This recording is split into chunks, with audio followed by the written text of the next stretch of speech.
This is a Film Stories original podcast. It's time for today's Lucky Land horoscope with Victoria Cash. Life's gotten mundane, so shake up the daily routine and be adventurous with a trip to Lucky Land. You know what they say, your chance to win starts with a spin. So go to LuckyLandSlots.com to play over 100 social casino-style games for free for your chance to redeem some serious prizes. Get lucky today at LuckyLandSlots.com. Available to players in the U.S., excluding Washington and Michigan. No purchase necessary. VGW Group. Void or prohibited by law. 18+. Terms and conditions apply. We made this. Welcome to the Starlight Ballroom. Hey!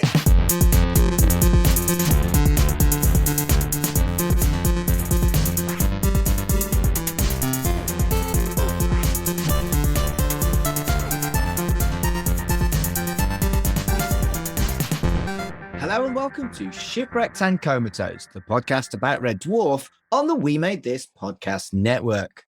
My name is Mark Adams and welcome to Series 7 of our long-running, not as many episodes on episodes of Red Dwarf as you might think, podcast on Red Dwarf.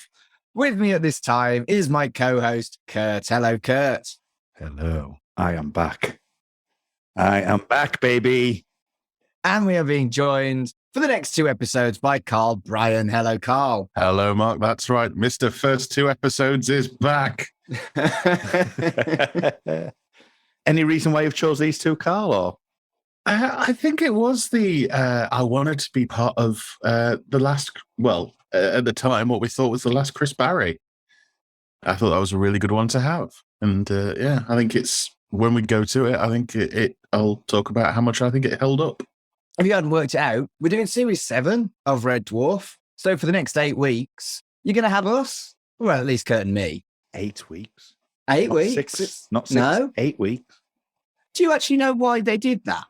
It had never been 8 weeks before. Yeah, they wanted to go to syndication. Yes, it was. Yeah, that's right. There was it 52 episodes? I think 52. Yes, because if he, I think I was looking at this morning when I was doing my sort of research for things. Because originally, after we'll get into things like Rob Grant leaving and things like that, and Chris Barry not wanting to go on anymore, he was like, well, let's just end it at the end of 6 and maybe come back to it later. But he got talked into it to do 2 series of 8 because then he could go to syndication and then, he could send it out to American stations and things like that. And I think it works. Yeah. Well, there you go. So there was a reason. But yeah, Series 7 is 5 years on from Series 6, considering how incredibly popular Series 6. We all know the reasons why there was a pause to some extent. Yeah, but I don't think we need to talk about them, really. It went from me being a young teenager to my first year at university.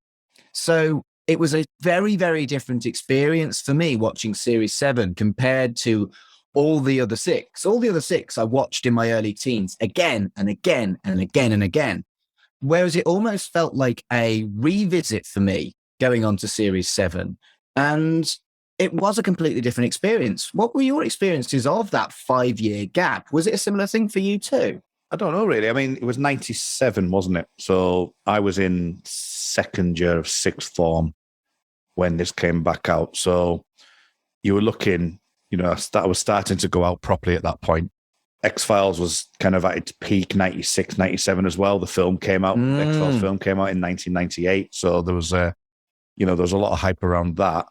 And I do remember, I've been watching quite a lot of 7 and 8 recently, just in preparation for this. I thought, I'm going to give them another shot. What I found was that I tend to remember them slightly differently, depending on what the episode was.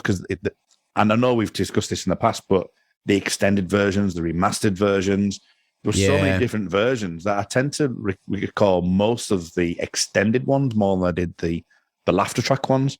And then going back to them and listening to the ones with the laughter track on, it was a different experience. So it is a strange series for that perspective. And I have some thoughts on Series 7 as a whole and moving forward with Doug Naylor as a whole, which I'll talk about. But yeah, I mean, around that time, it was, I was starting to get into party mode and, time was starting to get short for me. And there's a couple of overlaps as well with another podcast that I do or have done in the past. But we'll get to that when we find out the origins of Dave Lister's birth. But that's for another episode.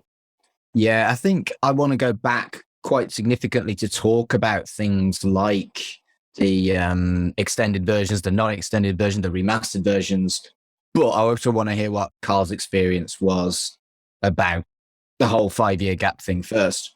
I don't think it felt like 5 years for me, because I was about 15 at the time when this happened. And I think because I'd got the videos by that point and I'd been watching them fairly consistently, I'm very much, if I start watching something, I will watch it again and again and again. And I remember at that point, I would have been sort of watching, because I think only be a couple of years before this at the first, it would have been when Series 6 came out, was when the first few series came out on video. So I was probably getting myself caught up with the videos and going through them again. And then probably by the time I'd got to that, we were getting ready for 7. I do remember this being launched with, there was a T-shirt, which was the 4 of them in Starbug's cockpit, but there were skeletons wearing their outfits. And it said "Back from the Dead." I remember that T-shirt Okay. very vividly, and being like, "Oh, it's coming back! It's coming back!" And being quite, what's the word? Is it trepidatious? It's about what was coming after 5 years off. You know, what's going to be happening? Is it going to be the same? Because you knew about. I think I saw it on an issue of SFX somewhere. There's like, oh, people are sort of deserting, I think was the word used. Red Dwarf, and Chris Barry was going, Rob Grant was going. Obviously there've been the issues with Craig Charles, but he was back. You know, is he going to be the same? Is it going to be easy enough for me to watch in the same way, you know, you can't listen to certain music or you can't watch certain films because of the people who are in them. But yeah, I remember this. And talking about the remastered and the extended versions, for this, I've always previously seen the TV versions with the laughter track. So for this one, it was actually by accident, but I thought it worked out quite well. I've watched the one that doesn't have a laughter track for comparison. So now I've seen both, same as you have, Kurt. And it's a much different experience. So I'm probably going to go into it as we go on there, but it is a lot different on this one. Yeah, and I think what we're going to do for Series 7 is we're going to look at the TV versions.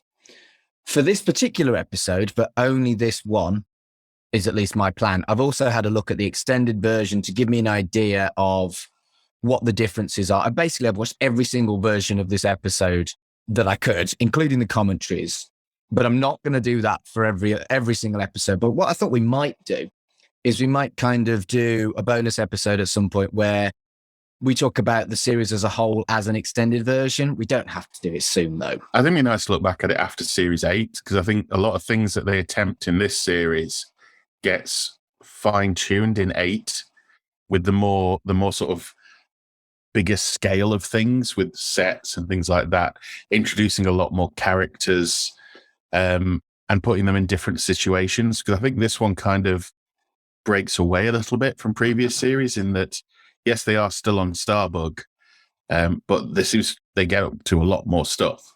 But it is a really odd experience that there isn't one. I mean, you know, things like Netflix replacing songs in Series 1 was something we noticed. But for this, there are so many different versions that it was actually quite a discussion on our chat group on how the hell we were actually going to cover Series 7. So for simplicity's sake, we've gone for, like I say, the TV versions as they were broadcast. So add a spanner to the works. On them, because I've got the DVD in front of me now. And, you know, what I've been doing, like you, Mark, to be fair, is I've been watching the Netflix versions when they're on Netflix. And then they weren't on there anymore. And I downloaded the UK TV versions. And the UK TV versions, I've got some weird cuts. So it's another version on top of another version as well. And I'm like, whoa, there's a whole scene that I haven't watched the episode yet, so I can't really give this 100% like truth to the matter. But there's a whole scene in one of the episodes coming up where there's a scene with Crichton where he goes through some stuff, and it is on an extended version. So I'm just interested to see if this particular scene is in the TV version or not, because it makes a massive difference. Because he says a joke about it later on. It's like the joke doesn't make any sense because you haven't seen the scene. So it's interesting in that perspective. So I'm having to like pull the DVDs out and watch them. And I have a portable DVD player that I have to plug into my laptop because I don't have a DVD player anymore. Or I do, but I just don't have Perfect things. So it's really difficult for me going, right, I've got to go and watch these episodes. But it is what it is, you know? Yeah, I was the same. When they took them off Netflix, that was when I bought the Blu-ray. And again, there's so much stuff on that Blu-ray that there's so much potential to watch all the Blu-ray extras and again, talk about those at a later date, which I think I'd like to do as well. Yeah. There's so much Red Dwarf stuff that we can do that we've got specials forever is basically what I'm saying. Well, it's like Red Dwarf. Red Dwarf doesn't seem to like finish ever. It will never finish. It will always be left on a cliffhanger. And yes, you never know if it's going to finish or not. So talking about cliffhangers, the end of series 6, that was a massive cliffhanger. And you and I, Kurt, actually covered a almost in-between episode that was written, 25 years later, called Into the Gloop, which is set between Out of Time and what we're looking at today, Tika to Ride. So if you do want to have a listen to that, scroll back down the feed and look for Into the Gloop. And I think you can actually get the Into the Gloop script for free online if you look as well. They definitely sound like album tracks, don't they? Ticket to Ride, Out of Time, Into the Gloop. You can have them as your first 3 tracks of the album. Perfect. Oh, a lot do work, don't they? The Inquisitor, Better Than Life. It does sound like a bit like a Genesis sort of. Oh, Genesis. Yeah. But yeah, I do feel like Into the Gloop does fit really nicely into the timeline. It slots really nicely and works. It's Michelle Barone, the host of Red Podcast, where I feature relevant, entertaining, and dynamic content. Listen to epic and never told stories from content creators and celebrities. Listen to new episodes every Tuesday anywhere you listen to podcasts. It's Michelle Barone Red, your must-listen-to podcast.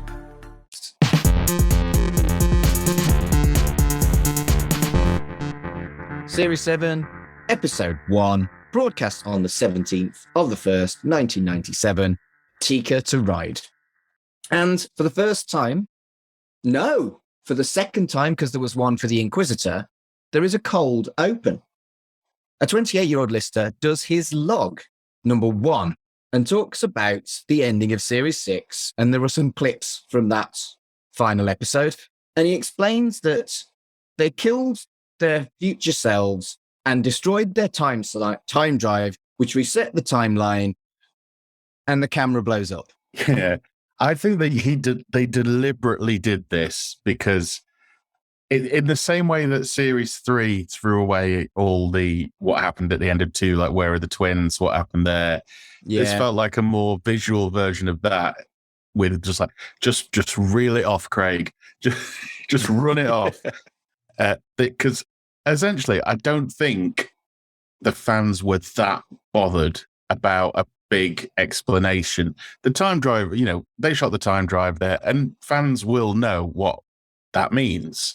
They've watched other sci-fi as well. It's probably a massive trope of Doctor Who over the years. They destroyed the time travel thing, so nothing happened because it never did happen. And I mean, I can't remember which other episode it is, but there's one where listener said, "Oh, it's not going to have happened because it hasn't happened yet. It's happened actually." That kind of thing. I think it was the Inquisitor. That's it, the Inquisitor. So whenever it comes to time travel, they've always had a very flimsy, like, let's just skirt round it a little bit. It does seem a bit simplistic, wibbly wobbly, timey wimey reset button, but that wasn't such a cliche in 1997. No, it makes sense as well. It does make sense. It's just about. It's just explained by the worst possible person to explain it. Yeah. And it's totally designed to do that, isn't it? It's totally designed to, let's get this out of the way. Let's move on to the next episode and then take it from there. Like you said, like in their Series 3, they're not renowned for doing that.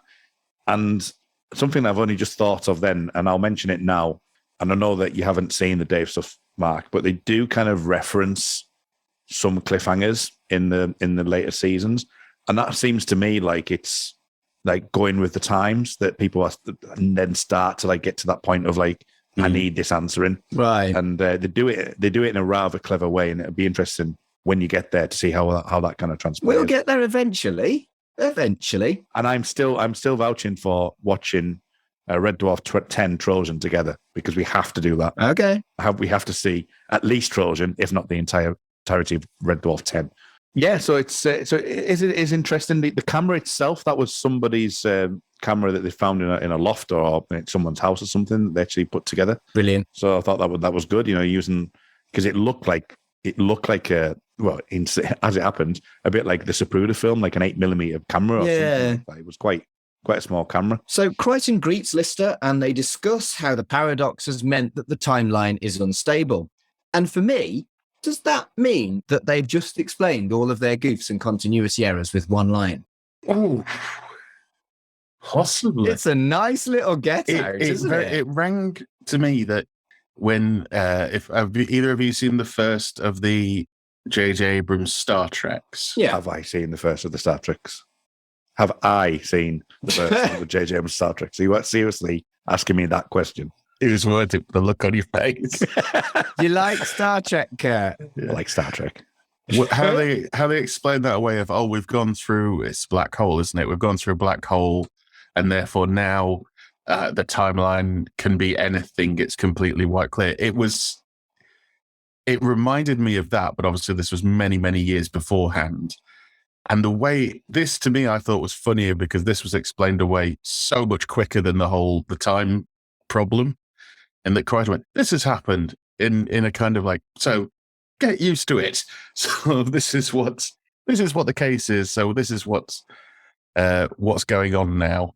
I quite enjoyed that. I thought it was good. And yeah, it was interesting to, especially where we go from here with what's going on with Starbug and things like that. It's basically a massive excuse to say, we built the set again and we're going to make it look different a bit.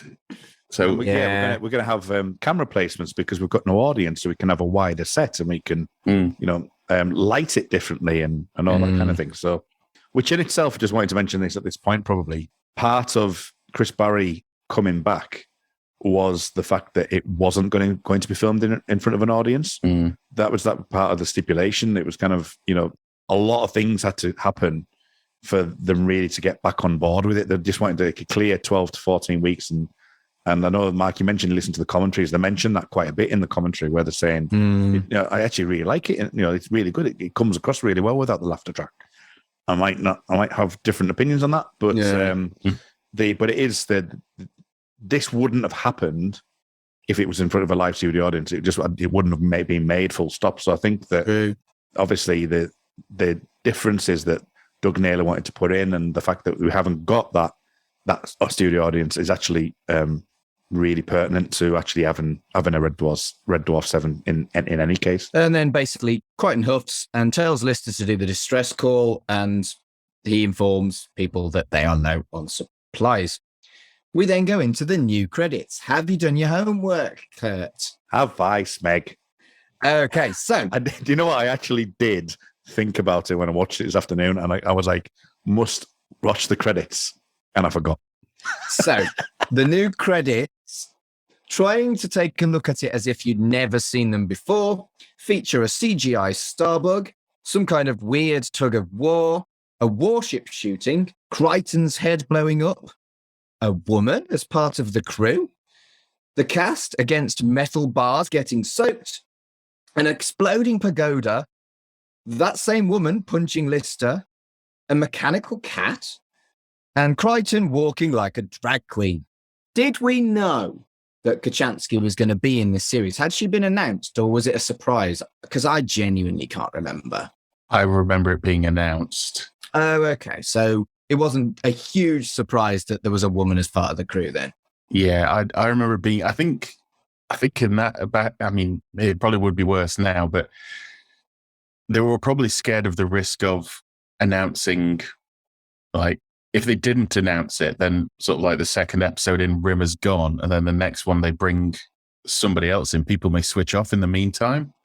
It is quite the same as we've said before, how they really don't give one when it comes to putting clips in the title sequence.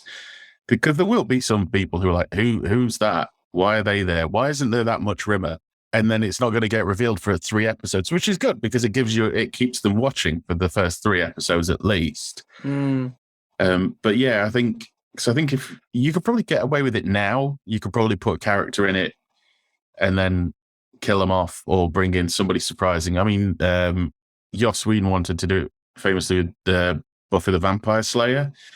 There's a character who dies in the first episode of that, and they wanted them to be treated as like one of the main gang, only for them to get absolutely slaughtered in like the first 10 minutes. But I think the network said absolutely not. So they are in that episode, and it's a fairly famous actor, Eric Balfour, who has gone on to do a load of other stuff. But I think he's credited as a guest star instead. But they wanted him like in the title sequence, everything, and then knocked on the head in the first 10 minutes. They actually got to do that with Amber Benson later on. They put Amber Benson's character on the credits for one time, the episode where she was killed. And so he did get to do something similar later on when he had more creative control. Obviously, I could maybe do a podcast about this, but the X-Files had a bit of an issue around their season 7-8, where David Duchovny was suing Fox. And that is Mulder and Scully, who are the 2 main characters of the show, and Mulder wasn't going to be in. They actually had a bit of a fallout, and there was rumours about him not appearing at all post. This is obviously spoilers. Post season 7, they actually got him in for 11 episodes, and they have obviously fought the contract and stuff like that, and he's since like made up and things. But they replaced the main character over the case of a full season with the T-1000 Robert Patrick. There is like these precedents, and I was thinking about when I was watching series 7 here, that was like kind of the same kind of thing, that they had to bring Robert Patrick in a way that's like, we're not replacing David Duchovny. He's a different type of character. Yeah. And there is mixed messages about whether or not like Chris Barry was doing this because of his British stuff, and that he was apparently, Doug Naylor said he was never going away. He was always going to be a case of, we're going to let him go and disappear for a bit, but the intention always was to bring him back in series 8. Whether or not you believe that is another matter. But if you take it as written, then that was the case. And Chloe Annette was brought in as Kachansky because there was American finances that were looking at doing the Red Dwarf film, and they wanted to build more of an ensemble cast and wanted a female in the cast. So it was kind of a precursor to the film to bring Chloe in as Kachansky, because they wanted a female person in the cast. I mean, it does make sense. Red Dwarf has always been a massive sausage fest. Yeah. Why didn't we get Claire Grogan? Was she not available, or? I think she wasn't available, or she just turned it down. One of the two. She might have been in EastEnders or something at the time. I think it was she made very clear, like in plenty of time, she wasn't going to be able to do it. And that's why they had the whole casting thing. I mean, it works quite well in that, this Kachansky's from a different dimension that we find out. So she could look different. What with all the multiverse things that we've got going on these days, maybe not back in the day, people would be like, it's not Claire, not my Kachansky, #. If looking back now, it works absolutely fine. And she's very good. It takes, she admits it takes a while for it to get in the swing of things because there's no audience.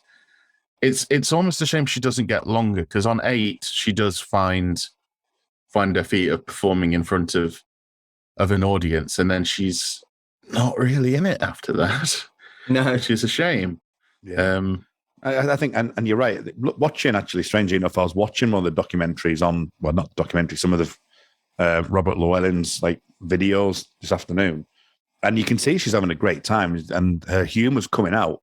It just doesn't really show on screen as much. So there's like elements of like messing around with Robert and Craig and stuff like that, and it just doesn't quite show. Now, obviously, we'll talk about character traits later on, but yeah, I think she definitely finds her feet in 8, and she's got some great moments. And she's not Scottish anymore, which is probably the most glaring thing in it.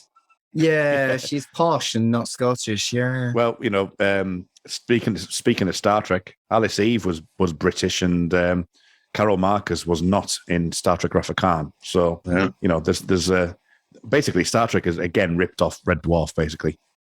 Of course, always. Yep. So there's a log update and there is some terrible news. All the poppadoms, lager, and indeed all the curry has been destroyed.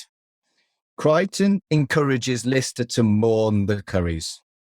And they highlight that curry nights was every day except Monday. And then they go through a menu of curry that sounds really fit.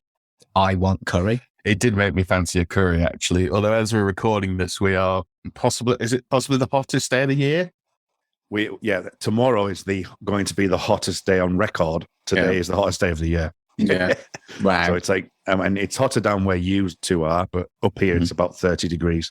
Yeah, it's about 30. It was about 37 earlier where I am. And of course, being Red Dwarf fans, the thing where go for a curry.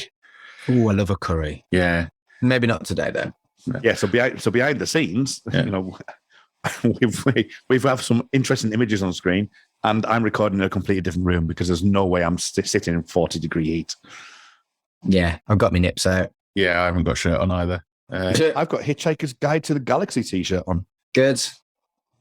I mean, if you're going to have to wear clothes, you should wear good clothes. So Well, I wanted to give Keith a chance, but that is a grey t-shirt. That would not last. No.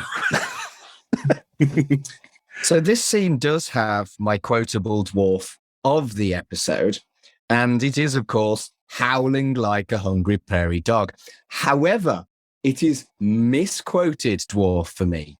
I've only just realized this. So he's encouraging Lister to mourn and howl like a hungry prairie dog. However, I watched this, like I said, when I was at university. And there was a term in my university digs for girls that were vocal whilst having sex. And that was a howler. And therefore, I would describe, if I could hear my next door student shagging, I would say, she howled like a hungry prairie dog. So it's misquoted Red Dwarf. Yeah, it's weird, this scene, because in this episode, as I say, I watched the one without the laugh track for comparison. This, I don't know if you had this, Kurt, this scene doesn't work without a laugh track. And it happens a lot during this episode. There's a lot of times where they go, no curry, pause for laughter. And I know some of the episodes in this series are longer, and it kind of feels in this one, not in the next one. The next one's absolutely fine. But in this one, it really feels like it's missing the laugh track or some form of laughter. Even if they made an edit which was just a bit tighter together, it would have played a lot better. It does feel like they're getting used to not having an audience in this episode, actually. Definitely. Particularly in the scenes on Red Dwarf. Less so, perhaps, on location. Yeah, I think the location bits are the strongest bits in this episode. And the dwarf stuff is the stuff where, and I can imagine it must have been tricky for the actors as well, going from, got an audience there, we can play out a laugh, we can do that. And I think, again, it's something that Chloe Annette was talking about during 7, is you don't know if it's funny because the only person who's probably laughing at it is Doug. And of course, Doug's going to laugh because he wrote it. Yeah. What is your opinion of Series 7 compared to the rest of the series? Because in my head, it wasn't as funny, but I did really enjoy rewatching Series 7. For me, it's enjoyable, but every episode has a bit in it where it feels like they're showing off that they can do something a bit extra. Right. For me, in this one, it's the tunnel. And they even admit it in sort of behind the scenes thing. No, we've got this tunnel. We're going to use it. And yeah, it's a gorgeous looking tunnel. Yeah, it is. They don't need it. No, that tunnel was it Norcroft? Or something? Because ironically, we were supposed to record this last week, and we didn't for reasons we won't go into. But I then switched the telly on, and the hottest place in the country that Monday was Norcroft. Oh, there you go. I'd never heard of it. I'd never heard of it before until research Red Dwarf. And then when they went to record talking about it, it was on screen. It was bizarre. Yeah, this series as well it's a transitional series. I feel, in terms of watching this again, after a good while off from watching it, to be honest, it becomes very apparent that obviously they did get the CGI quickly because they had a falling out with the model people, because Doug kept changing the script constantly and they just didn't have time to build things. Right. And I think that spoils some bits. Well, the next scene is CG, and I didn't make very copious notes. So just drew a smiley face because it's not as good as the models. Yeah. So my take, and I bear in mind, as I say, I've got the Dave and the Promised Land stuff to think about as well. He's got this obsession with sci-fi films, Doug, and it seems to be like Blade Runners of the world. I know we'll talk about Back to Earth when we get there, but this, and he wants to seem to like go towards interests the things that he's interested in. So this episode is obviously JFK. You know, the film JFK was out 92, 93 with Kevin Costner. Yeah, one of my favorite films of all time. Yeah. You know, you've got like sort of, so something like that he wants to portray. He wants to like instill that kind of Star Trek, and it's not even Star Trek. It's kind of like this emotional. He wants to have this emotional heart to each episode, and Red Dwarf has had that, and it's had its moments, and it's had some real high concept sci-fi moments. But Doug and the people he's brought in to write seem to want to go down the route of, you know, having an emotional moment with Rimmer. He wants to have the emotional resonance of things in the show, and you know, but what seems to be strange with him, he seems to like go between two ideals with it, and it flips backwards and forwards to like the old school Red Dwarf and that kind of style. Because if you look at Series 8, even though it's more serialized and has an 8-episode arc in some ways, it's got like 3 two-parters pretty much. There's that story element to it, and I know that some of the film is actually included in that, some of the ideas for the film. But then you go to Red Dwarf 10, and it kind of gets back to like old school Red Dwarf, and then the 12 episode seasons 12 or the Promised Land go back to this idea of like the heart of something. Some of it is amazing, some of it is absolutely incredible. I love a lot of what he does, but it's hit and miss, and that's the problem. Red Dwarf had a formula 1 to 6. 7, as you say, is trying to find that formula, and it can hit really well, but it can also miss as well. And some of the things like Back to Earth is a big miss. So it's stuff like that where I really appreciate the challenge and the concepts that he's trying to portray and some of the stories he's trying to do. But there is this thing. It's like it's caught between like 2 or 3 worlds, and it's difficult. Having said that, Series 7 for me, I've come to appreciate more and more each watch that I've done. Yeah.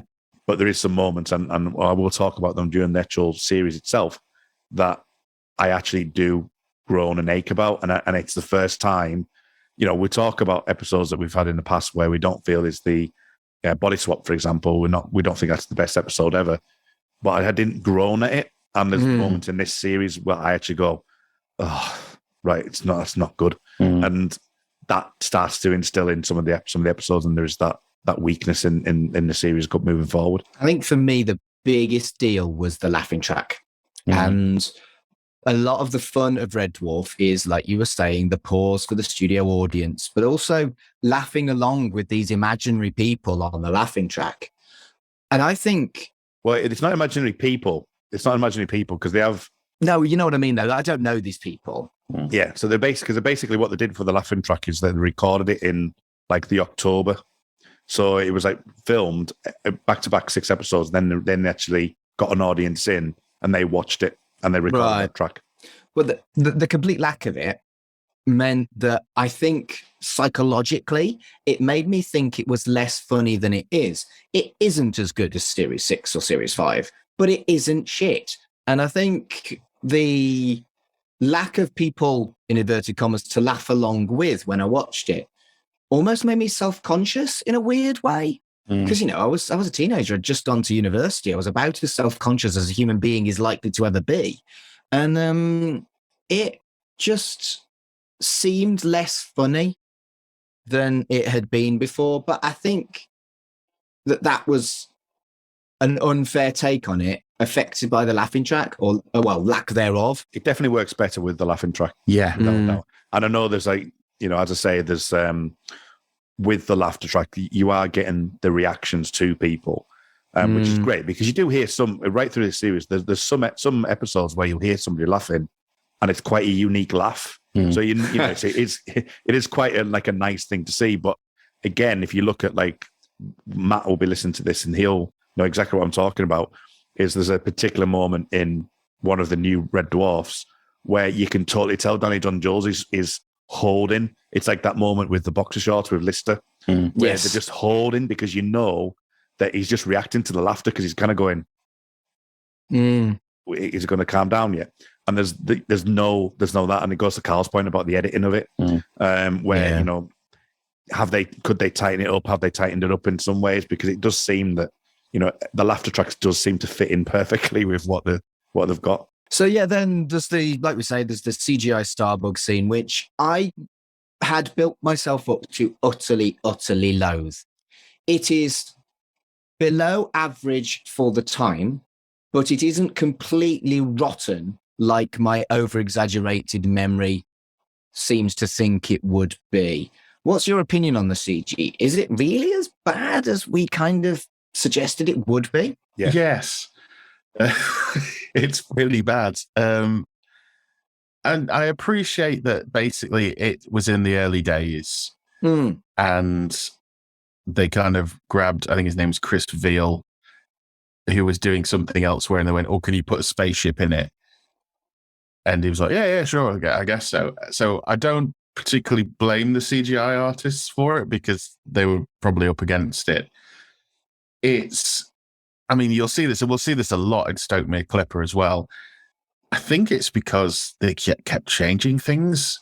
And one of the things, because I did watch the extended, is the scene at the beginning with the ship, and it empties out the toilet, basically, on a planet.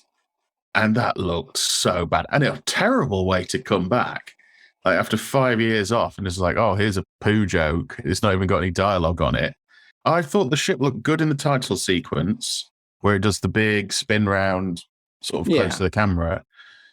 But it bewildered me how they couldn't find some way of upgrading the footage of the models.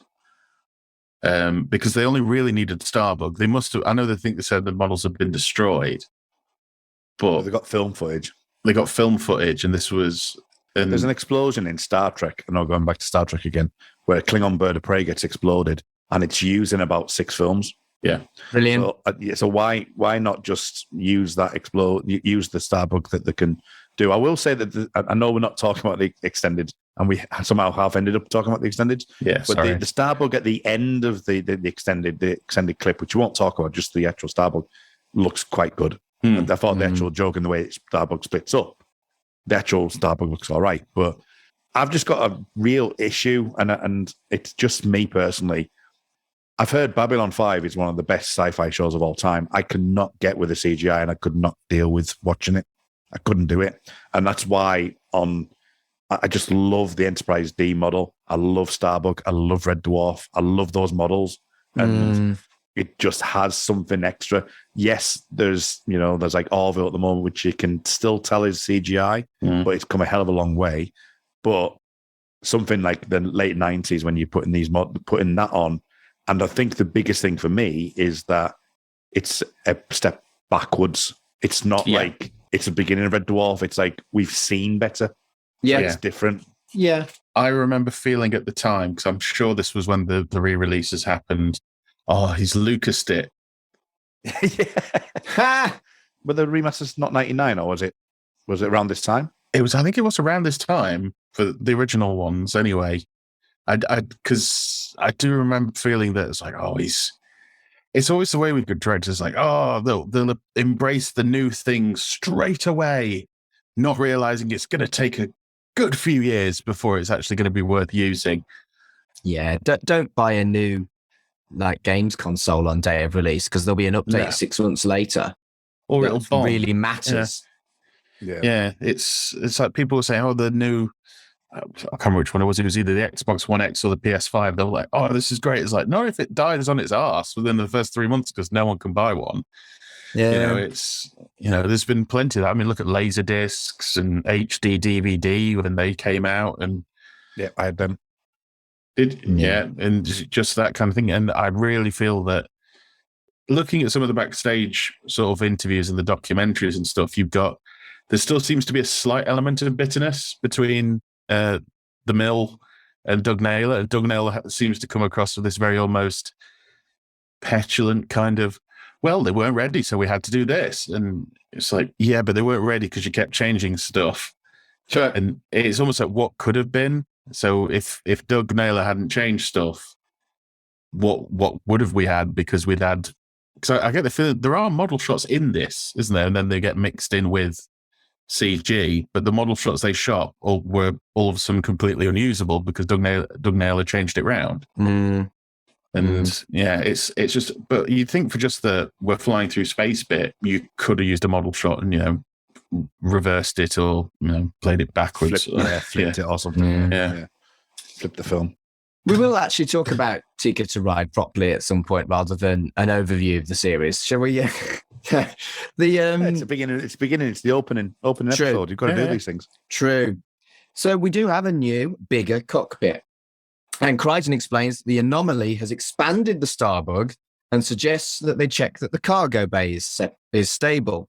And that is a lovely little explanation of why they've got a much better set. You did feel like they're about to turn to camera and do the wink, big thumbs up. Yeah. It was just that big, it's one of the things, the fans they're fine. We go, it's 200% bigger because of the anomalies. Like, that's how we're going to explain the set. Wicked. In the same way, Series 3, it's like, we moved to the officers' quarters. That's why the set looks nicer. Yeah. Fair enough. It makes sense. It doesn't need to make deep, brutal sense, as long as it makes some sense. And it looks really cool. It does. Yeah. It is gorgeous. The new set is really, really cool. And it does feel like it is kind of shouting out to the financiers or producers, the American producers, saying, this is what we can do on a budget. Yeah. Imagine what we can do with a film. So next up is the cargo bay that you talked about briefly with that beautiful giant fan in the background. And Kat suggests getting the time drive again. Lister wants to use it to get curries, and the other two refuse. But I know you've said it already, but that fan, it's so cool. So good they never came back to it. I know. What I love in the commentary on that, though, is that Lister, or Craig Charles, is the only one that realizes it's been flooded, because the direction was you're in, the cargo bay has been flooded. Yeah. And you've got them all kind of like walking on the spot with the smoke, and you can see the lights coming through the floor, and everyone's just saying, no, was that what it was? And Craig Charles going, yeah, we got told. I never got told. And you can just see it, and it becomes so obvious when you actually watch it again. It's like, actually, they are just walking on the spot until they're ready to move to the next bit. But it's a lovely little scene. And isn't it as well that it's a curved floor, so they're trying desperately to look like they're all walking on a straight platform as well. It's a beautiful shot. I mean, I can see why Ed Weiss saw it and just salivated, because I can't think of any director that wouldn't look at it. But I kind of wish they'd found something else to do with it than just walking down it. Yeah. I suppose you can't really. Yeah. So during this scene as well, Crichton points out that he needs to clear his cache files and has to have 12 hours downtime. And Lister checks where his RAM is. Right. Okay. I've been having quite an internal debate on this, because it's mentioned right through this series.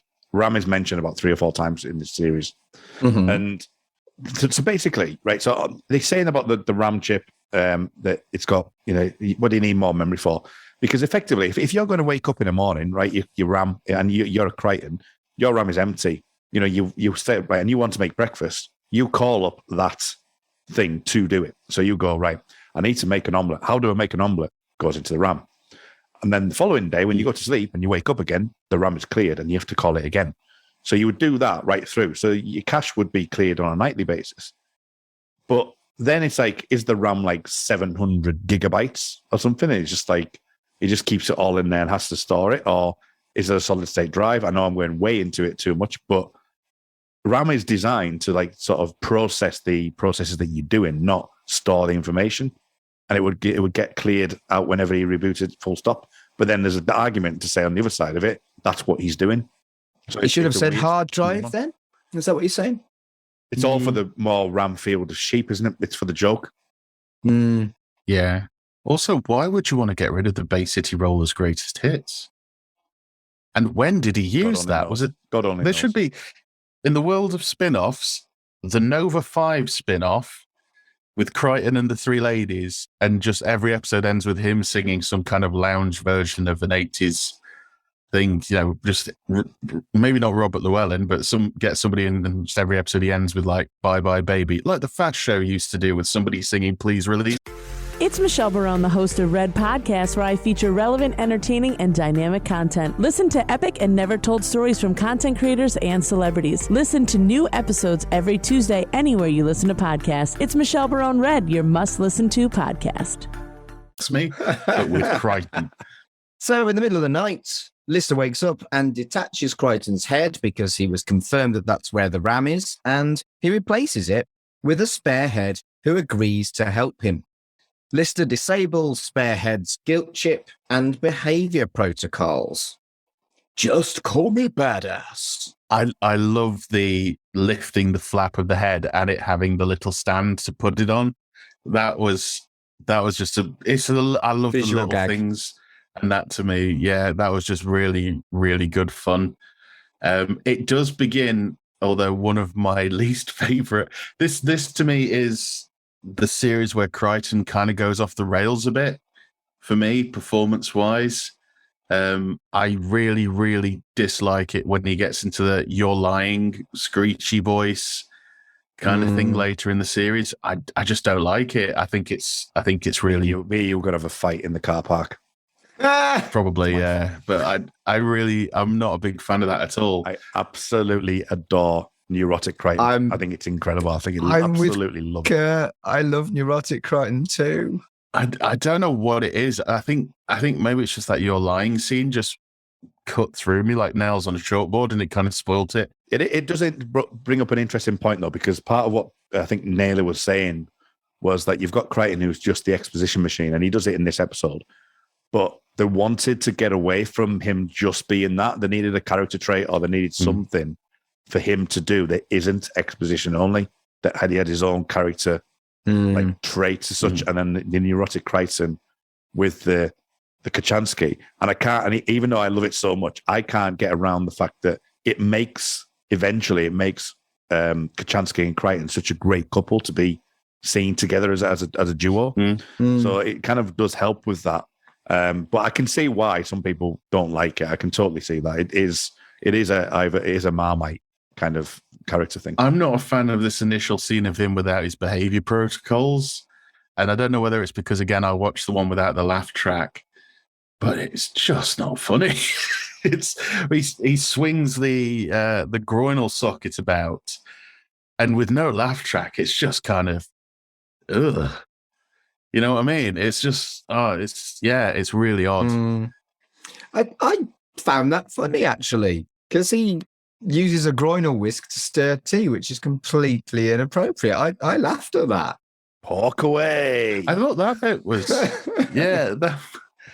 that bit was fine, but just things like "you bet you're at." I think that's just from coming through college and watching a lot of student films where British people are trying to speak American.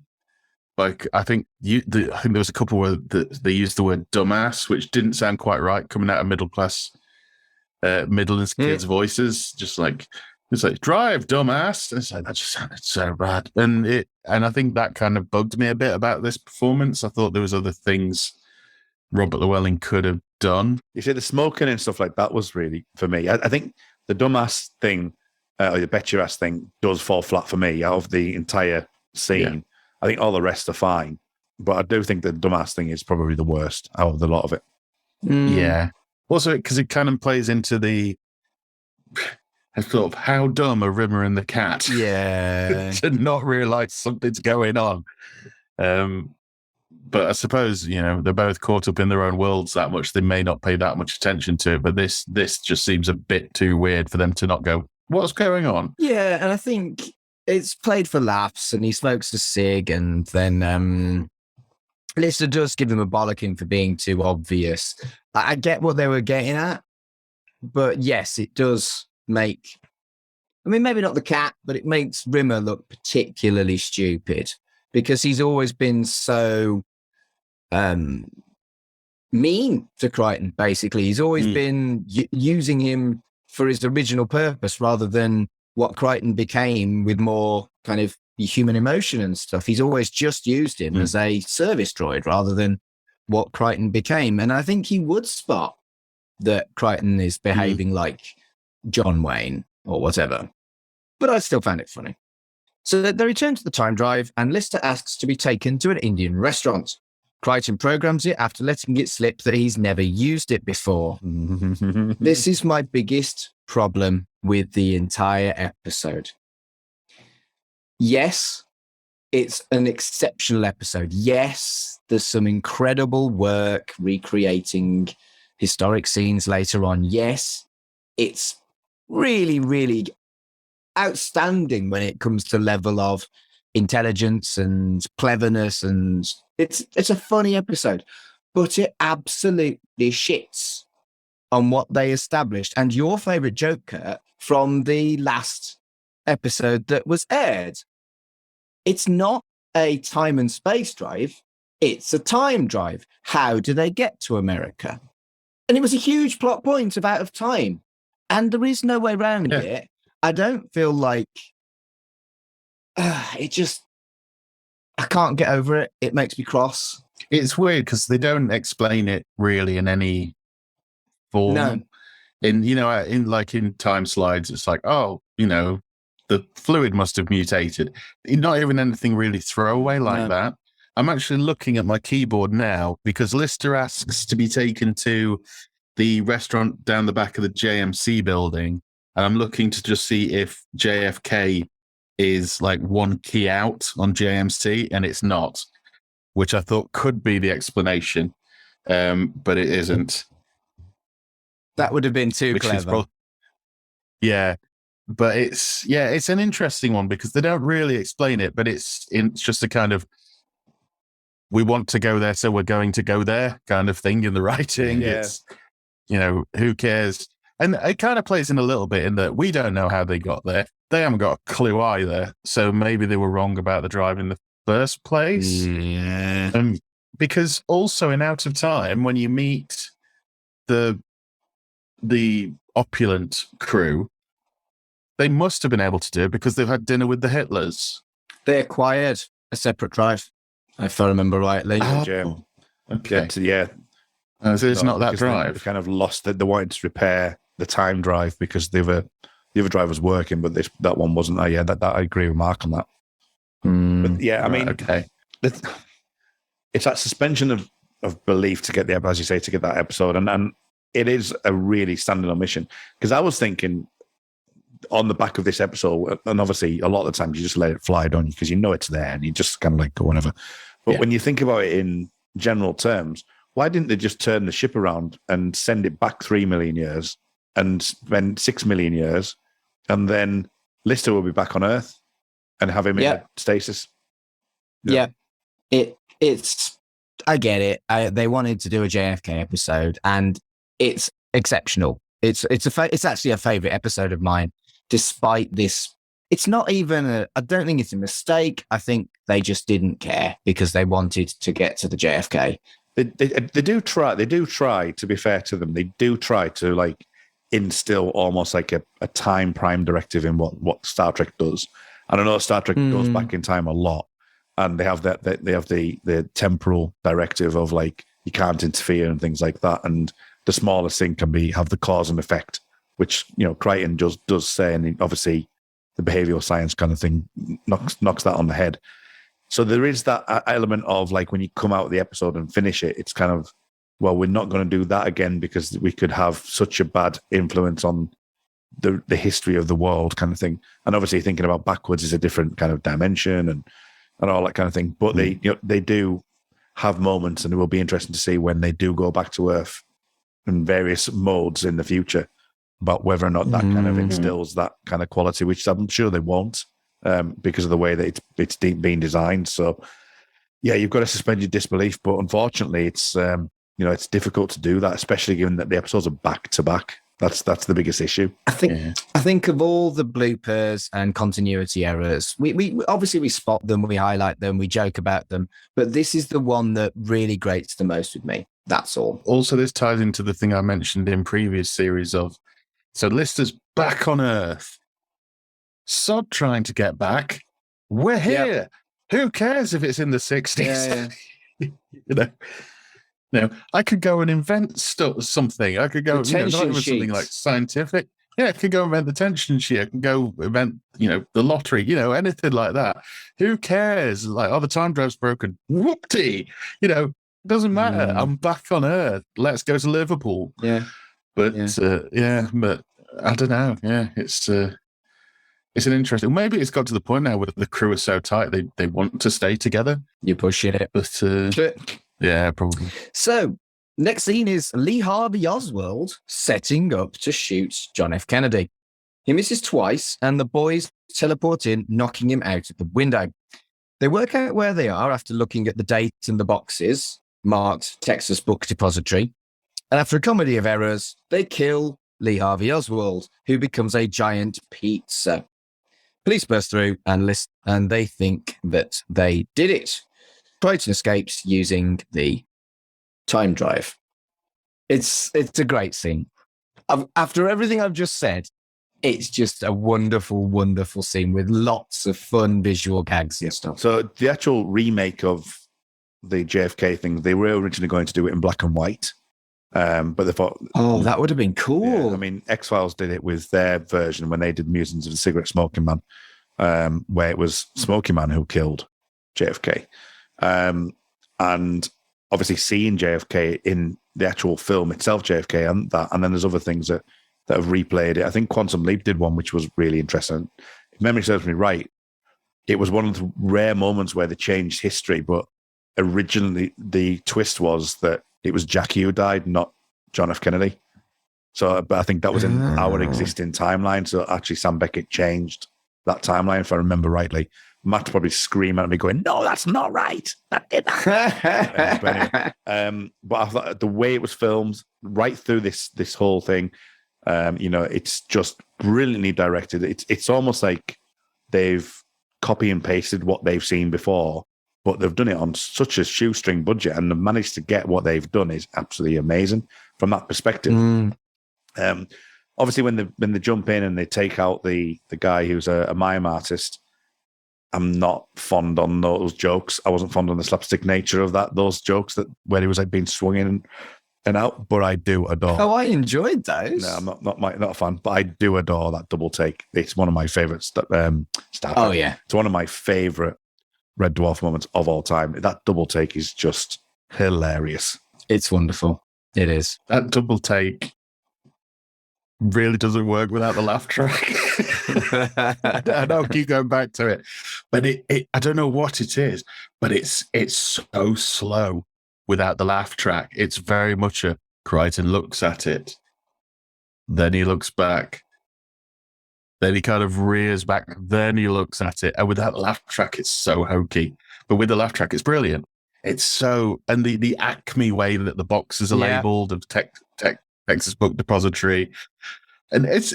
The thing is, as well, I know they talk about how they try to redo the footage as close as they can, but I think that the set looks good for the book depository, and the guy they got to play Lee Harvey Oswald, looks good. Looks like you go, yeah, that's Lee Harvey Oswald. Yeah, it shows again that there's the extra budget there, because you wouldn't have got the outside the window set, which was a big set. And, you wouldn't have got that in previous series, I don't think. And yeah, it is a bit slapsticky. There was a bit just watching it back today where I was like, they'd have seen him coming back through the window before they got pulled out. Yeah, it works. There is a time and place for slapstick, and the Red Dwarf don't do it often, but they did do it fairly well. There's a good explanation as to how it happened, with him trying to tie up a tie a cable around him so he doesn't fall. I do like the fact that the police, they disappear and then the police just shoot anyway. Yeah, I didn't like that. Did you know? That was a dig, I think, at the American culture. Yeah, I didn't like it purely because of the stuff that we've talked about before with bazookoids. Because those guns don't do anything. Yeah. Those are guns and they don't do anything. No, they don't damage the boxes. You're right. Yeah, you're But right. as I say, it's a slapstick episode, or well, a moment, isn't it? Really. So I love slapstick, so this scene worked completely for me. And the minor, but I do still use the term "fat bastarderia." Sometimes, if I'm hungry and I want food, I'm like, I need to find a fat bastarderia. and it's obviously the cat joke as well, which is hilarious as well. Hands on heads. I didn't find that funny. I thought that was crude and a bit dull. That was my least favorite point of the of that scene, actually. This is interesting how like the divergence hasn't really happened that much in the previous series, but yet already in this episode, there's like divergence between the three of us. That'll be interesting to see if that Continues. Yeah. So they land in the same place 3 years later, and the entire city is deserted. They come across a dead body that's been trampled to death. Crichton uses a newspaper to update his knowledge of what's happened. And JFK was impeached for sharing a mistress with a mafia boss, and he's been jailed.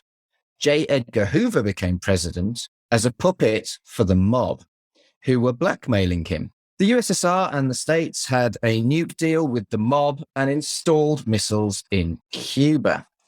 And basically that meant that everyone evacuated the major cities. This is actually quite kind of high sci-fi in as much as one thing completely changes a world. And sure, this is obvious now, but I don't think it was in 1997. I think this was quite innovative about kind of changing history. Quantum Leap, like you say, played with the concepts, and obviously Doctor Who always did. But I don't know, it doesn't feel like a cliche to me. I think because in this instance, the character that's done it is, for lack of a better term, one of us. Right. Whereas if it's in Doctor Who, it's this literally otherworldly Doctor. You know, in Star Trek, they're I was going to say Space Corps, but that's in Red Dwarf. They're the Federation. Right. Whereas in this, it's just some bum from Liverpool, and he's inadvertently brought down society. You know, we could do it if we were in a similar situation, just through basic human greed and hunger. it has the Back to the Future moment, doesn't it, where Starbug doesn't exist. Yeah. You know, I always think about the photograph in that kind of sense that, you know, let's go back to Starbug where it doesn't exist anymore because you've irrevocably changed history. And as you say, the Doctor Who element of like, you know, I know it was a bit later on, and forgive me because I haven't seen the classic ones, but that fixed point in time where there's certain moments where you know that are fixed points in time, or you know that if you do change, then that can send the world in a completely different way. The Man in High Castle is a perfect example of that. You know, stuff like that which is much later on, but having like a point like that, which is, I think the human consciousness just knows that that's one of those moments, like the September 11th, and you know that, and JFK's assassination, the Martin Luther King getting shot. All those moments are just so pivotal to the way the world is that just imagining the change in that is open game for a sci-fi writer to actually work on that. The other thing in this scene that I actually wanted to whine about is I was actually quite irritated that they jobbed the cat's sense of smell. That had been his thing through all of Series 6, and they just completely kind of pissed all over his sense of smell, and the joke wasn't funny enough to justify it, in my opinion. No, it was funny in terms of like he's stating the obvious, but yeah, it's Cheap gag. It was a very cheap gag. I can see this is one of the only episodes where it's dug on his own. Not sure. So potentially, because Paul Alexander does a lot of them. Paul Alexander comes in from the next one, I believe. Who's written? I looked into Paul Alexander a bit more, and he's written with Doug before on things like Canned Carrot, so he knows how to like put gags in and make things snappy and punch stuff up.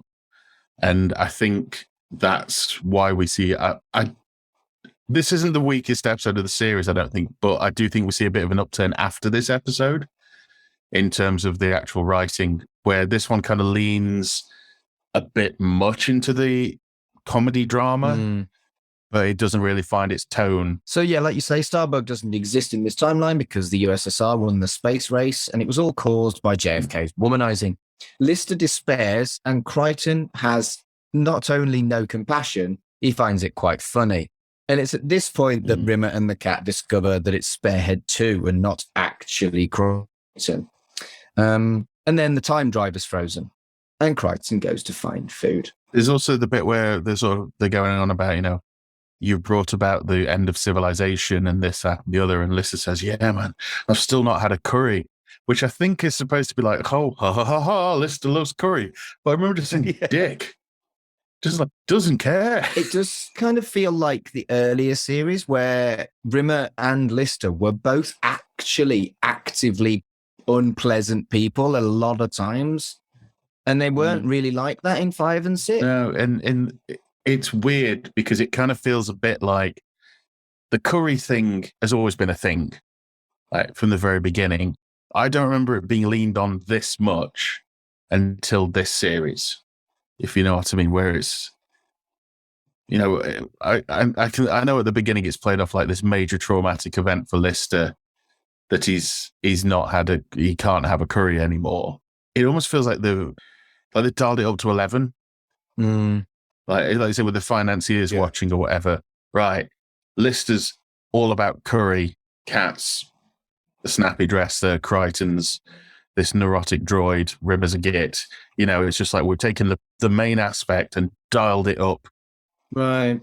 So we can show that we can do these big, broad strokes if needs be. And I think it is to the detriment a little bit. So they're at a campfire, they're eating chicken, and Crichton reveals that it's a person. Well, it's not chicken, sir. That's not chicken, sir. Well, What's that man? man we found.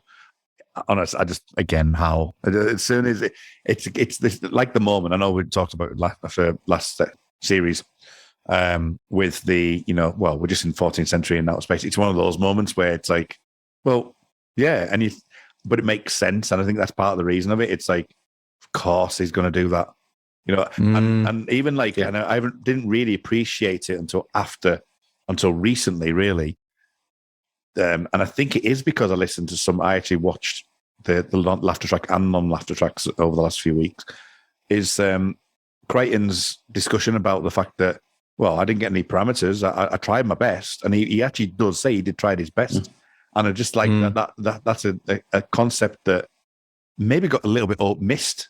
And, I definitely missed me because I'm too busy laughing at, the fact that cat's eating a human being. But the fact that, Crichton is trying to say, I didn't get any parameters, I didn't get this, I did try. It just makes sense. It makes sense that, you would eat your own kind. I really thought that was actually a nice touch. I like the fact, I think Chris Barry's performance is the revelation that it's that man we've had is a very good joke, but just Chris Barry's growing about it all, just the smugness of it. And it's a very natural reaction for him to have, in that this has genuinely cheered him up. It's not out of being nasty. This has actually made him feel better about the situation they're in. Again, it's very series 1 and 2 where it thoroughly enjoys Lister's misfortune. Yeah, it made me laugh that it's proper Beano dandy sized chicken legs, like huge thing with a bone sticking out. Because watching it back again, where Cat's got this huge thing, and he's going like, "Chicken's good." It's like, what massive bastard chickens do you know that have seen clucking around? Because they're massive, and yeah, it's. Also, where were they? Did they not see Crichton preparing any of this? It's nuclear fallout chicken. Yeah, poor Eric. Poor Eric. So the time drive bleeps and it's back in action. They agree to go back and stop themselves in the first place. They direct Lee Harvey Oswald to a different floor and hide from themselves. Lee Harvey Oswald misses because he's too high up. And they decide to find a second gunman at the grassy knoll. And Lister says he knows who he thinks can help, and he teleports them. not really pertinent to this episode, but just because of my general love for the Kevin Costner JFK film and this episode. And I was watching this episode, well before we were due to record it, because I like to do that sometimes, just start from a series and continue right through to the end again. And then, you go around in circles. But Go back to make your notes. Yeah. So and sometimes it's like, well, actually, I just want to put something on. It's like nice to watch. And I thought, well, actually, I'll start from series 7. But there was a day when Wordle had Noel, and everyone in Britain was having a major problem with it. And I was like, yeah, I got that in 2. And it was like literally because I'd just watched this episode. I was like, well, that's the grassy knoll. That's what that is. Perfect. So I've thrown my dummy out the pram with Wordle. I said if I ever failed, I wouldn't do it again. And I did 90 consecutive days. And it was the word sever that fucked me over. And I stuck to my word. Fuck Wordle. I remember you mentioning this on Twitter, actually. I was livid. That you'd got to a certain point and you'd had enough now because you didn't get it. It was the first time I'd failed. Yeah, I've never played it. I've looked it up, but I've never bothered having a go. I do play a lot of word games, but I never got into Wordle, which is quite odd. You realise this dates it, don't you? And no one will be into Wordle by like August, September, whenever this airs. But anyway, fuck Wordle. It sucks with its shit American bollocks. Was it American though? Wasn't it someone from Britain that designed it? Yes, but then the Americans took over and made it their spelling. Yeah, they sold it to the New York Times. Just going back to the grassy knoll thing, one thing I loved is the reaction of the audience when Crichton points out the grassy knoll, just this growing, it's that dawning realization. And this made me think, did it happen like in real life? Did it happen the way it happened because they kept ballsing it up? Did the grassy knoll shooter happen because of the Red Dwarf crew, or would it have happened even if they weren't there? What's the truth? Did they cause it in the first place? There's a bit of a chicken and egg going on. Yeah. Because if you actually literally go line by line, it doesn't really make sense. But then it's the whole, once you start talking about temporal mechanics, you can get yourself tied up in a knot, because he comes in and they're saying, but they were in the 4th floor before they came in. But then that's forced like them up to the 6th level, but he got his 3rd shot off. They mentioned about his 3rd shot off. But it's like, well, he wouldn't have had that 3rd shot because he still would have been knocked out. Yeah, so there's loads, there's little bits like that. And I might be getting that wrong as well, personally. That might be on the 6th floor. I remember, I've probably mentioned this on a previous episode. Me and 2 friends sat down once to write a short film, and we decided it was going to be like a time travel paradox thing. We didn't get past, I think we were in the room together drinking tea and eating biscuits for about 3 and a bit hours. We didn't get 2 minutes in because we got so hung up on what was, if we go and do this, what will happen here and this, that, and the other, that one of us went to the loo, came back, and then having had a chance to step back, saw the other 2 of us bickering like children about this time travel dilemma, and just went, we have to stop. and the film never got made. Funny that. So it was just utter bickering for 3 hours about time travel and about if we did this and this wouldn't work. It wasn't even meant to be a serious film. It was a very silly film, but we wanted the science to be right. So I love wibbly wobbly, timey wimey stuff, and I always have. But I would never want to write it. Never. Credit to Doug Nail for giving it a go, and like the guys who write for Doctor Who and things like that. And there's like that show called Time. I mean, the guys who wrote for Quantum Leap, the guy who also wrote for Quantum Leap, must have tied themselves in knots.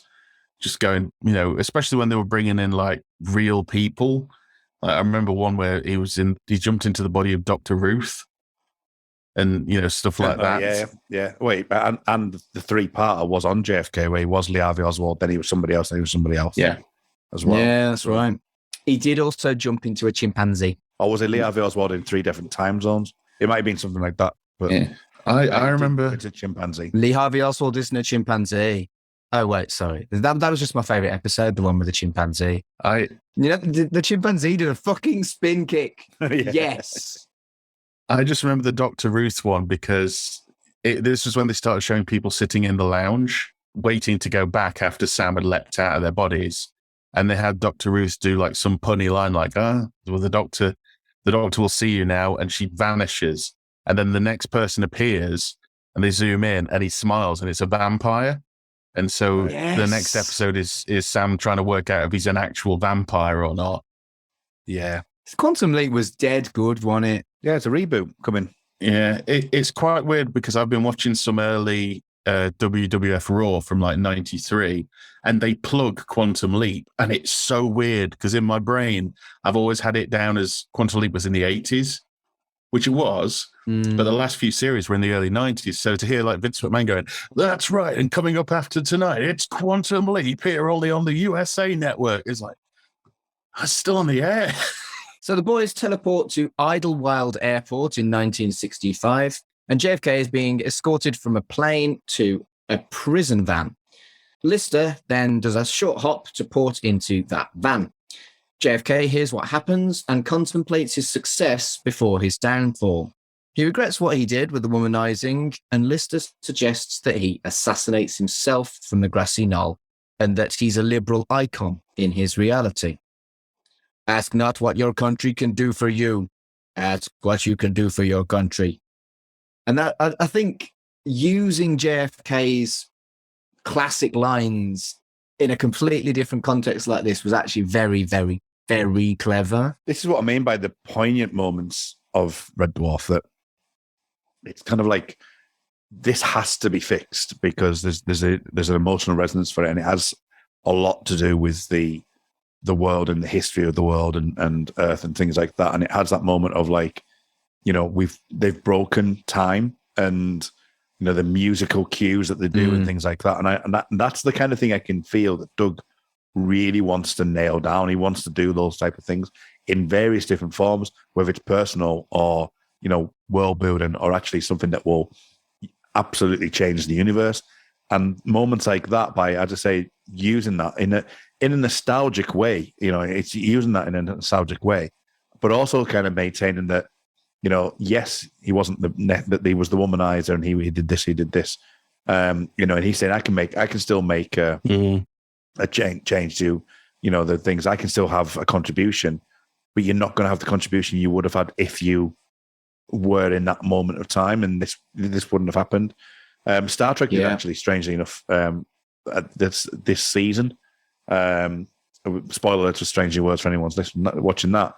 They actually have the kind of same sort of thing. They actually put an episode of the original series in at the end of the Stranger Worlds episode, and Kirk dealt with that, but Pike deals with it, and he deals with it completely different. He's the wrong man for the wrong time, and it's those elements that the sci-fi tropes of like, yeah, Christopher Pike in Star Trek is an amazing captain, but put him in front of this episode where Kirk is the right person for the right job.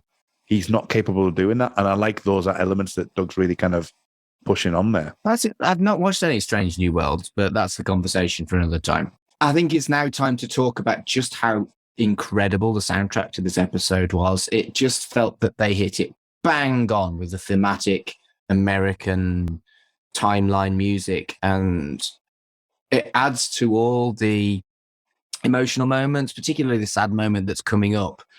But yeah, the soundtrack is just exceptional in this episode. And this and the next one, when we talk about the next one, there's, you know, Howard Goodall's just, they've said, we want this, and he's gone and just knocked it out of the park. The performance of the actors. Less so when we get to Abel. But that's another story. The performance of the actor, was it Michael J. Shannon, who plays JFK? It's pretty spot on. Yeah. The voice is spot on. The line about the conspiracy theorists will never figure it out, I thought was really, really good. Like Kurt says, the bit where he's still hanging on a bit in that, you know, Jackie's left me, but I can get back out there. I can still do it. And, you know, it's that thing of, no, your time's done. This is what needs to happen. So, and he accepts it. It's like, you're right. You know, you're right. The fact he doesn't really look at them after he shot himself. He sort of says, I want to thank you for giving me this opportunity. It's almost like he still hasn't fully grasped what he's done. And by then it's too late because he fades away as he's walking out. That fade was something else. That music, that fade, and it's when Red Dwarf does stuff like this where, you know, maybe it's not quite as important as the Poppies moments in something like Blackadder Goes Forth, but Red Dwarf really can just switch off the comedy for 20, 30 seconds and do something like this that was just absolutely gorgeous and really well thought out. And let's be frank, we've been talking about Quantum Leap all fucking episode. This could have been a plot line of Quantum Leap, and they would have done it as well as this. And they'd have done it, they'd have had more money as well, and I think it would have looked the same. Then after that really beautiful moment, the episode ends with Lister whining about forgetting to ask about Dallas curry houses, and the other three give him a kicking, which really fucking irritated me. The only part of it, it annoyed me as well, because it's very abrupt and kind of out of character. Completely out of character. Since when was Crichton ever going to use a nightstick on Lister? Well, he's got no behaviour protocols.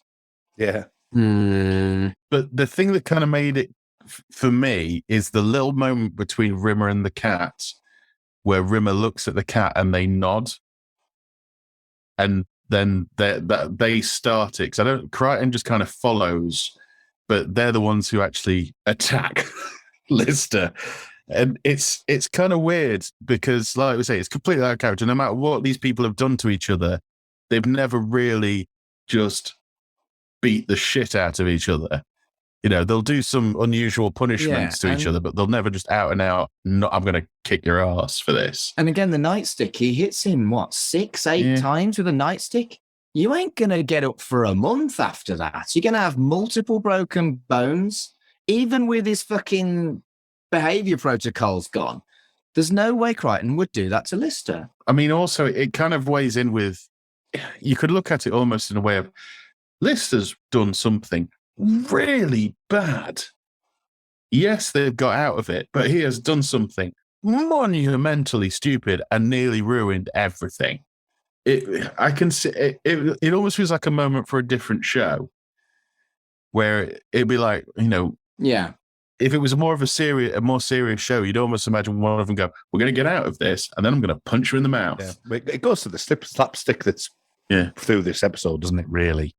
I think just on your comment, the thing about I just wanted to point out as well that in the beginning of the episode, Kat does agree with Rimmer. Yeah, there's a moment actually it's written in where Kat does agree with Rimmer. So it's like a reflection of that part of the episode from the beginning that Kat's actually joining, and I think that it's the beginning of that where Kat actually is more open to agreeing with Rimmer moving forward.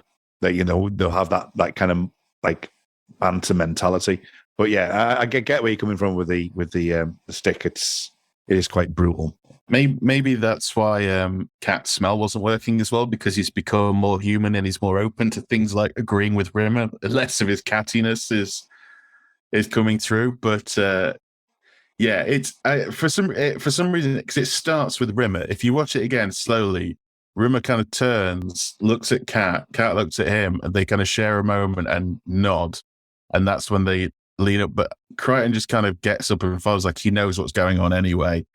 I think it's kind of lessened a bit by the fact it is comically, the other two are quite comically, like Kat is pogo sticking on him. Part of me kind of enjoys the fact Rimmer's just giving him a kicking, because he's not been able to give him a kicking for 6 series as much as he's wanted to, because he's been soft-light and now he's hard-light. He's like, you know what? I'm just finally going to kick him in the balls. You know, he's put me through all sorts over the years. I'm just going to do it. I also like the touch that the 4 vagrants as well. Yeah. That it's again, you know, using attention to detail, which I liked, you know, and it's not stated as well. You would have to know that JFK law to actually understand that. Yeah. You know, so the fact that they've actually included that into it, it's I think is good. Very, very briefly, I'm going to go through what I gleaned from the commentary and the extended and remastered. The commentary has all 4 cast members, and they admit that they did struggle without a live audience, which I thought was really cool, that they were honest about that. And they point out various historical inaccuracies as well, which I hadn't spotted until I watched that. And Danny John Jules doesn't even remember the extra final scene whatsoever, because there is part of the remastered. There's an extra 7 minutes. There's a few extra extended scenes and a couple of little extra ones, but the vast majority of the extra stuff in the extended version is a 4 or 5 minute scene at the end, which you did talk about very briefly at the start of the episode, Kurt. And the only thing I really thought about that scene, which wasn't funny, didn't really add to it, but the model work was really good. There's also a bit in the extended ending where Rimmer's basically getting revenge, is the whole sense of the extended ending. And part of it is he's getting revenge on Crichton by going around and vault testing everything, by Crichton sticking his finger in stuff and Rimmer's got a baseball mitt, and Crichton's eyes will shoot out and Rimmer will catch them. And they've been doing this apparently on every socket going around. And I felt a bit weird about this because it's blatantly Crichton's main head again and not Sparehead 2. So Rimmer's punishing Crichton, who for this entire time basically has slept through the episode. Yeah, I can imagine is why this part got cut, because it's just Rimmer being a bastard to someone who's done nothing, essentially. And the revenge on Lister I can see, but it's kind of, I can see why that gets cut too, because you've just kicked the shit out of him. Why would you need to do something else to him? Well, anyway, it does vaguely try and explain why they didn't actually use the time drive again, but it's not very convincing. And the whole thing seems incredibly expensive for something that was eventually cut. Also, it gets past the what happened to the curry. Yeah. Which is quite funny because obviously this was cut and it's the extended ending. I don't think it ever comes back to they've got curry again. It doesn't get explained. So it's I don't think there's even a throwaway line about it. So yeah, Lister's, and I'd have to think about it watching the rest of the series to see if Lister eats another curry. But it's not explained how they lost all the curry and then all of a sudden they've got curry again. But I'd still see this as one of my favourite episodes, not the extended version. I think the extended version doesn't add anything to it. But this is so creative, so clever, so ambitious that it is still an absolute favourite of mine, despite its very glaring flaws. I like this episode. I do. What are your final thoughts on the episode, Carl? I do still enjoy the episode. It's a bit of an episode of two halves for me. Some of the bits before they go back in time don't hold up, but once they go back in time, then it really goes up. And that's the best bit, especially the ending and that whole thing. It's just that little bit of build up to me that doesn't work as well as it doesn't hold up for me as much as it used to. But like you say, once they get back to Texas, it is a very, very good episode. And it's a very good indicator of where we're about to go with the series and what we can do. Yeah, it's still a very good episode. What about you, Kurt? I would say the same, really. I think it's weaker in its first half, but I like it more than Carl does. The JFK thing stuff is always going to be something that I'm interested in the first place. So I think it's got some great gags in it, some great jokes. It's solid all the way through. I never feel like I'm having a groan or anything like that at all. I think it's a really, really solid, very good episode, and it would definitely be in the top half if I was to rate Red Dwarf as a whole. So yeah, I think it's a really classic and a good start and an unusual start with, as you say, learning, things like the poignant moments with Kennedy and that sort of thing, which is the first inkling that we're going to get these things throughout the rest of the show's run right up to modern day Dwarf. And again, it doesn't, as I say, for all its faults, the inkling's there and the idea is there. It doesn't always hit them, but I do think it hits it here. One episode down, 7 to go. Kurt, where can people find you on the internet? Find me on Twitter at rmuldrick. It's RMULDRAKE. You can find what I'm up to on there. I've started a YouTube channel, which I'm slowly building. Whether or not that's still on air when this comes out is another matter. But I'm enjoying it, though. I am enjoying learning some new stuff and doing some video editing and things like that. So it's something to push the boundaries on what I can do. So I've been talking about Westworld on that and just doing 10-minute quick first reactions on there. I've done a bit of Star Trek on there as well, and a Thor trailer reaction. So I've done a few bits and bobs just to keep my toes in the water on that, and hopefully I'll develop that over time. But usual places, X-Files podcast, Make It So, the Star Trek Picard podcast. But find me on the Twitter. That's the best way to find me. Carl, what about you? Well, I'll be launching my new podcast, which is Rewind and Remark, where I'll be reviewing all previous episodes of Mark Adams' previous podcast escapades. Oh, for fuck's sake. I haven't really got a lot going on at the moment, so... You've done that gags like 4 or 5 times now, you did. Oh, I've got to come up with new ones, don't worry. Until I've got something to do, I will come up with stuff. But you can follow me at allmylinks.com. Mr. Carl, where there's all bits and bobs on there. But I keep saying this every episode, but hopefully I will have something soon to report on. In the meantime, just enjoy me coming up with fictional Mark Adams related podcasts. You're a dickhead. If you are looking for me and not like old stuff, it's at Mark Adams HC on Twitter and Instagram. And I've only actually got one other active podcast at the moment, and that is called Chucky Vision, which is a podcast about the Chucky and Child's Play franchise. Very much looking forward to getting into series 2 of Chucky when that's launched. At Chucky Vision on Twitter, if you're interested in that. So thank you very much for listening to this first episode of series 7 of Shipwrecked and Comatose. And until next time, It's Michelle Barone, the host of Red Podcast, where I feature relevant, entertaining, and dynamic content. Listen to epic and never told stories from content creators and celebrities. Listen to new episodes every Tuesday anywhere you listen to podcasts. It's Michelle Barone Red, your must-listen-to podcast. Okay, round 2. Name something that's not boring. A laundry? Ooh, a book club.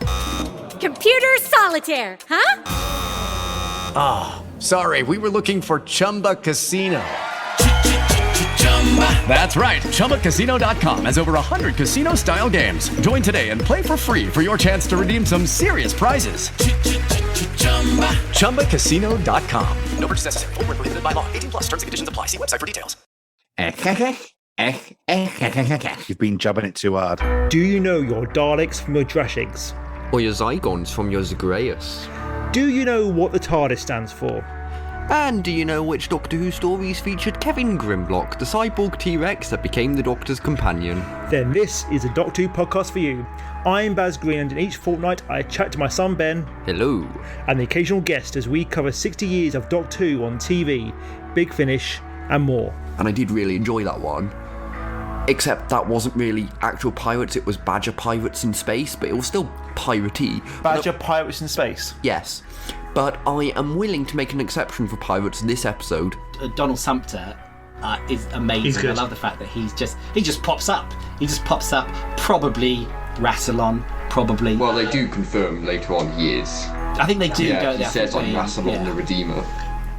Of course he does. Bloody hell. And he has the gauntlet as well, which gives the hint of that. Yeah. I'm nodding profusely. Yeah. We're going proper classic Doctor Who as well, a lot of it as well. Yes. In a week has done more for the show than the last 5 years. I do like how Ross D. Davies is kind of the PR spokesman for the Centennial special. That's quite fun. Yeah. And he's also saying, oh, well, Jodie and Chibnall still have an episode left. I'm not going to tread on their feet, but he is 14, just so you know, for the filming purposes. And a week later, oh yeah, by the way, these guys are back. Just thought you'd want to know. Find us on the We Made This network. And all good podcast providers. What about the bad ones? Yes, them too. Ah, good.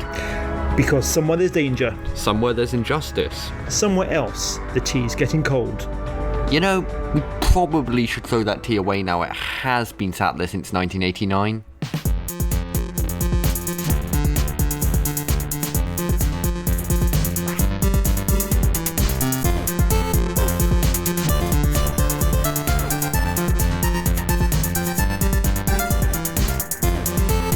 Shipwrecked and Comatose, a Red Dwarf podcast, was created and produced by Mark Adams and Kurt North.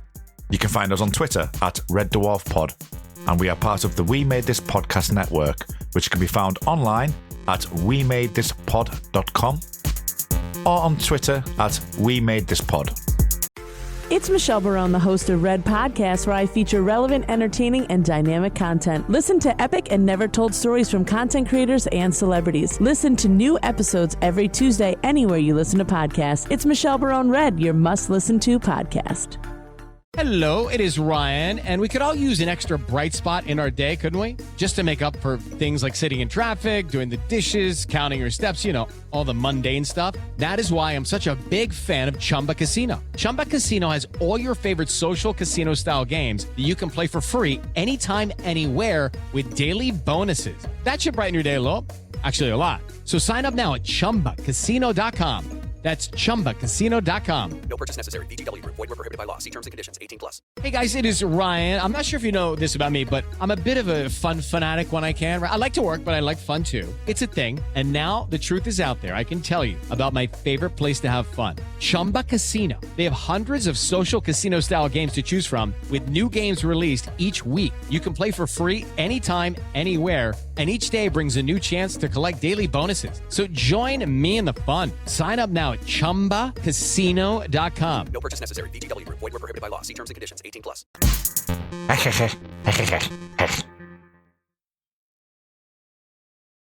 Hello, it is Ryan, and I was on a flight the other day playing one of my favorite social spin slot games on ChumbaCasino.com. I looked over at the person sitting next to me, and you know what they were doing? They were also playing Chumba Casino. Coincidence? I think not. Everybody's loving having fun with it. Chumba Casino is home to hundreds of casino-style games that you can play for free anytime, anywhere, even at 30,000 feet. So sign up now at ChumbaCasino.com to claim your free welcome bonus. That's ChumbaCasino.com and live the Chumba life. No purchase necessary. VGW Group. Void where prohibited by law. See terms and conditions. 18+.